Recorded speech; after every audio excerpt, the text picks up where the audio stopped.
রোজ রোজ একই রান্না বান্না আর যেন ভালো লাগে না। তাই আজকে আমি দুপুরে বুদ্ধি করে বানিয়ে নিয়েছিলাম পনির পরোটা, যাতে আলাদা করে আমাকে সবজি না বানাতে হয়। পনির পরোটা বানানোর জন্য আমি একটা আলুও সেদ্ধ করে নিয়েছিলাম। আলু, পনির, পেঁয়াজ, রসুন, লঙ্কা কুচিয়ে নিয়েছিলাম। আর ধনে গুঁড়ো, জিরে গুঁড়ো, হলুদ, লবণ, গোলমরিচের গুঁড়ো, মেথি পাতা আর একটু আজওয়ান ভালো করে ওটাকে মাখিয়ে নিয়েছিলাম। আর এদিকে আমি আটাটা ভালো করে মেখে নিয়েছিলাম সামান্য লবণ দিয়ে। এরপর পনিরের পুরটা আটার মধ্যে ভরে দেব।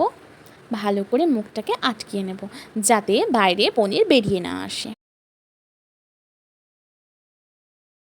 এদিকে আমি তাওয়া গরম করতে দিয়েছি, আর লইটার এদিক ওদিক আটা মাখিয়ে ভালো করে হাত দিয়ে প্রেস করে আলতোভাবে আমি পরোটাটাকে বেলে নেব। এই পরোটাগুলো একটু মোটা রাখতে হয়, কারণ যাতে পনির বেরিয়ে না আসে। তারপর পরোটাটাকে আগে রুটির মতো ভালো করে এপাশ ওপাশ সেঁকে নেব। তারপর তেল দেব। তেল দেওয়ার সাথে সাথেই পরোটাটা ফুলতে শুরু করবে। তারপর আর কি এদিক ওদিক ভালো করে সেঁকে নেব।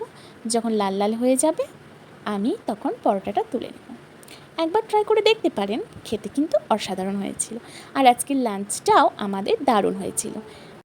ভালো লাগলে একটা লাইক করে দেবেন আর আমার চ্যানেলটি সাবস্ক্রাইব করে দেবেন।